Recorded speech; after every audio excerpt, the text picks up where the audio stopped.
अपने शत्रु को सिखा देते हैं मृत संजीवनी शिक्षा, अपनी मृत्यु पर भी लुटा देते हैं सारा ज्ञान। शत्रु के पुत्रों को भी ज्ञान का असली पाठ पढ़ाते हैं।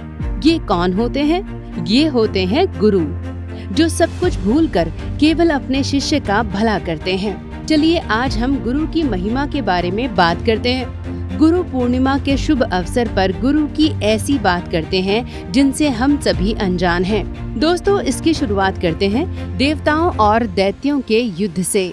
जब दैत्यों की हार होने वाली थी और देवता जीतने ही वाले थे, लेकिन दैत्य गुरु शुक्राचार्य मरे हुए दैत्यों को फिर से मृत संजीवनी विद्या से जीवित कर देते हैं।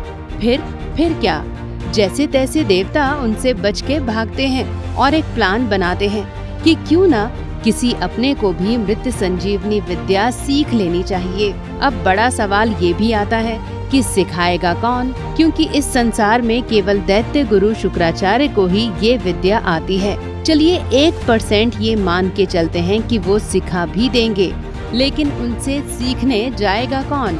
असुर तो मार के खा जाएंगे। दोस्तों, इसके बाद सोच समझ कर ये फैसला लिया जाता है कि गुरु बृहस्पति के पुत्र कच शुक्राचार्य के पास मृत संजीवनी शिक्षा प्राप्त करने के लिए जाएंगे। अब कच शुक्राचार्य के पास पहुँचे और ये जानते हुए कि ये हमारे शत्रु के गुरु का पुत्र है, शुक्राचार्य ने उन्हें अपना शिष्य स्वीकार कर लिया और कच को मृत संजीवनी के साथ साथ अनेक तरह की संजीवनी शिक्षा देने लगे।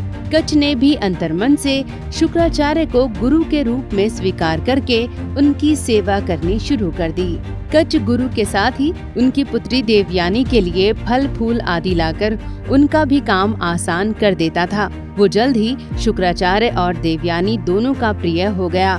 उधर जब असुरों को पता चला कि कच शुक्राचार्य का शिष्य हो गया है और हमारे गुरु से मृत संजीवनी विद्या प्राप्त कर सकता है, तो वे परेशान हो गए और एक दिन शाम को गायों को चराकर लौटते समय असुरों ने उसको मार दिया। इसके बाद उन्होंने कच के शरीर के टुकड़े कर उन्हें कुत्तों और सियारों को खिला दिया।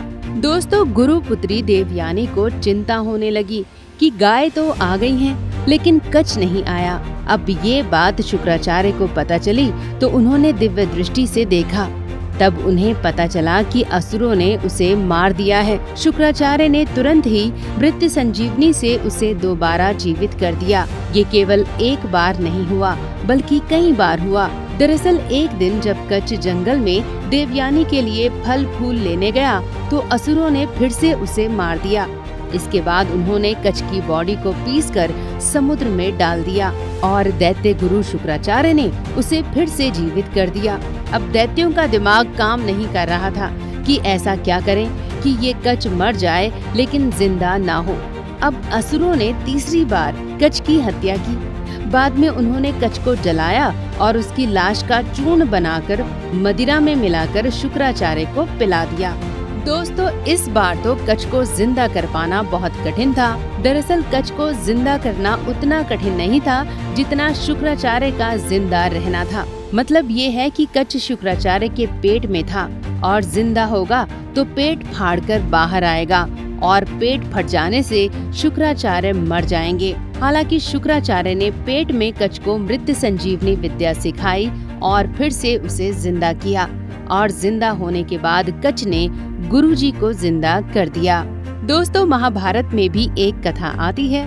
दरअसल द्रुपद नरेश ने यज्ञ से एक पुत्र उत्पन्न किया जिसका उद्देश्य था गुरु द्रोण को मारना, और ये गुरु द्रोण को भी पता था। लेकिन फिर भी गुरु द्रोण ने द्रुपद के उस पुत्र को संपूर्ण धनुर्विद्या का ज्ञान दिया। दरअसल दोस्तों, गुरु का मन इतना पावन होता है कि वे अपने शत्रु के पुत्र को भी पूरे मन से शिक्षित करते हैं। इसलिए गुरु को भगवान से भी बढ़कर माना गया है। तो दोस्तों, गुरु वो शक्ति है जिससे हमें अपने होने का एहसास होता है। हमारी प्रतिभा और क्षमता को गुरु ही पहचानता है। अगर गुरु पर बना हमारा ये वीडियो आपको पसंद आया हो तो इसे लाइक और शेयर जरूर करें और हमारे चैनल को सब्सक्राइब करना ना भूलें। धन्यवाद आपका।